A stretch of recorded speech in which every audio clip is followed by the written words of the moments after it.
এই শুক্তো বানাতে গেলে কিছুতেই অনুষ্ঠান বাড়ির মতো শুক্তোর স্বাদ তোমার শুক্তোতে আসছে না? তাহলে আজকের ভিডিও তোমারই জন্য। তার আগে বলি, তোমরা এখনও অনেকেই আছো যারা আমার ভিডিও দেখছো কিন্তু সাবস্ক্রাইব করছো না। প্লিজ প্লিজ প্লিজ সাবস্ক্রাইব করে দিও। আর রেসিপিটা যদি ভালো লেগে থাকে অনেক বেশি বেশি করে লাইক আর শেয়ার করে দিও, যাতে আমি প্রতিদিন কিছু না কিছু নতুন নতুন রেসিপি তোমাদের সামনে আরও সহজভাবে নিয়ে আসতে পারি। তো চলো আর বেশি কথা বাড়াবো না, শুরু করে ফেলি ভিডিও। প্রথমে শুক্তো রাঁধার জন্য আমি বড়ি, কুমড়ো, বেগুন, করলা সব আলাদা আলাদা করে ভেজে তুলে রাখছি।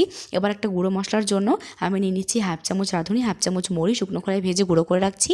আর একটা বাটা মশলা যার জন্য নিচ্ছি 1.5 চামচ পোস্ত, হাফ চামচ সর্ষে আর কিছুটা আদা বেটে আলাদা করে রাখছি। এবার কড়াইয়ে সামান্য তেল দিয়ে পাঁচফোড়ন আর তেজপাতা ফোড়ন দিয়ে ওই বেটে রাখা মশলার হাফ মশলাটা দিয়ে তেল ছেড়ে আসলে দিয়ে দিচ্ছি কাঁচকলা, পেঁপে, আলু, সজনে ডাঁটা, স্কোয়াশ। লবণ দিয়ে ঢাকা চাপা দিয়ে দেবো সেদ্ধ হওয়ার জন্য।